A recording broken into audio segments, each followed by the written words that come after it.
Assalom, hormayapsiz, charchamayapsiz, zo'rmisiz? Rahmat. Mana Inka biznes maktabida o'qiyapsiz. Xudo xolasa, yaxshi. Avval umuman kompyuter tushunmagansiz. Absolutno kompyuterda nol edim. Hozirchi? Hozir ancha qo'lim kelib qoldi. Ancha qo'lingiz kelib qoldi. To'g'ri, qiynaldingiz boshida, Qiynaldim, keyin lekin o'rgandingiz. O'rgandim. Emasmi? Yaxshi, yomon emas.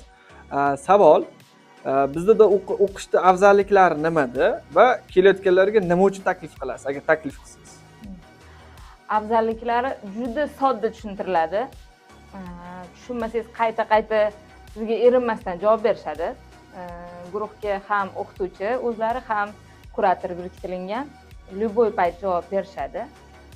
Erinmasdan tushuntirishadi. Kelayotganlarga tavsiyam nima uchun tavsiya berasiz deysiz? Misol agar kimdir o'qiyman desa, misol siz nima uchun tavsiya qilgan bo'lardingiz demoqchiman. Juda oson o'rgatiladi. Bilmayman, miyangizni ochib quyib qo'yishadi.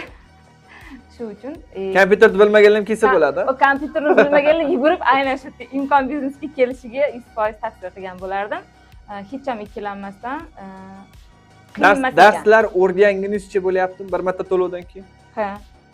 Ya'ni qolganda qo'shimcha pul so'ramayaptimi? Yo'q, hech qanaqa qo'shimcha pul va yana menga anaqa передоплата qilasan degan joyi yo'q. Полностью o'rgangunizgacha.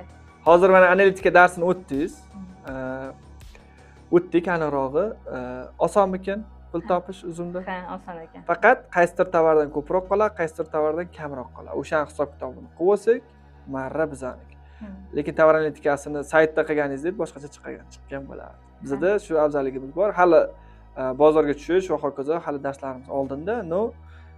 Shu joygacha o'qib kelayotganingiz uchun, bizani tanlaganingiz uchun rahmat. Lekin tezroq tugating siz ham. Sizga ham rahmat.